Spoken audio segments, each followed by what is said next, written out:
చంద్రబాబు పాలనలో ఏం జరిగింది, తాము వచ్చాక ఏం జరిగింది ఆలోచించి నిర్ణయం తీసుకోవాలని ఎన్నికల ప్రచారంలో జనాలకు పదే పదే చెబుతున్నారు సీఎం జగన్. చంద్రబాబు కారణంగా వృద్ధులు పెన్షన్ కోసం కష్టాలు పడుతున్నారని మండిపడ్డారు. తాము మళ్లీ అధికారంలోకి రాగానే ఇళ్ల దగ్గరే పెన్షన్ అందించే ఫైల్ పైనే తొలి సంతకం చేస్తానని ప్రకటించారు జగన్.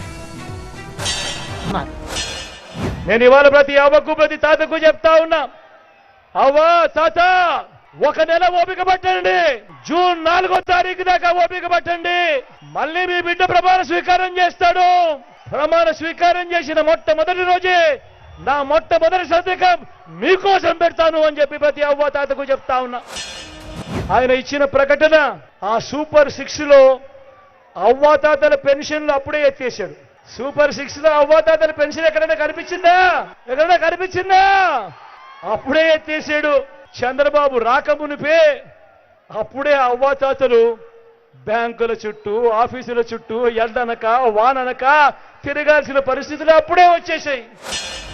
తల్లులకు అమ్మఒడి, పూర్తి ఫీజులతో విద్యా దీవెన, వసతి దీవెన, ఓ ఆసరా, ఓ సున్నా వడ్డీ, ఓ చేయూత, ఓ కాపు నేస్తం, ఓ ఈబీసీ నేస్తం, ఓ 31 లక్షల ఇళ్ల పట్టాలు, అందులో నిర్మాణంలో 22 లక్షల ఇళ్లలో, ఓ ఇంటికే 3,000 రూపాయలు పెన్షన్ కానుక, ఓ రైతు భరోసా, ఓ ఉచిత పంటల బీమా, సీజన్ ముగిసేలోగానే ఇన్పుట్ సబ్సిడీ, ఓ పగటి పూటనే 9 గంటల ఉచిత విద్యుత్, ఓ వాహన మిత్ర, ఓ నేతన్న నేస్తం, ఓ మత్స్యకార భరోసా, ఓ తోడు, ఓ చేదోడు, ఓ లానేస్తం, ఓ 25 లక్షల దాకా ఉచితంగా విస్తరించిన ఆరోగ్యశ్రీ. నేను చెప్పినటివన్నీ కూడా గతంలో ఎప్పుడైనా కూడా జరిగాయా అని మిమ్మల్ని అడుగుతా ఉన్నాను.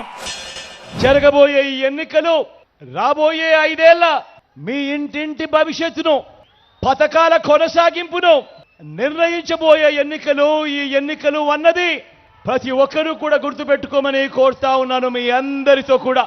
ఈ ఎన్నికల్లో జగన్కు ఓటు వేస్తే పథకాలన్నీ కొనసాగింపు, అదే పొరపాటున చంద్రబాబుకు ఓటు వేస్తే పథకాలన్నింటికీ ముగింపు, మళ్ళీ మోసపోవటం. ఈ రోజు రాష్ట్రంలో జరుగుతా ఉన్నది కులాల మధ్య యుద్ధం కాదు.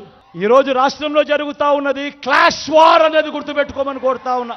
ఈరోజు పేదవాడు బాగుపడాలన్నా, పేదవాడి భవిష్యత్ మారాలన్నా ఈరోజు మీ ఓటు ఎంత అవసరమో ప్రతి ఒక్కరూ గమనించమని కోరుతా ఉన్నా.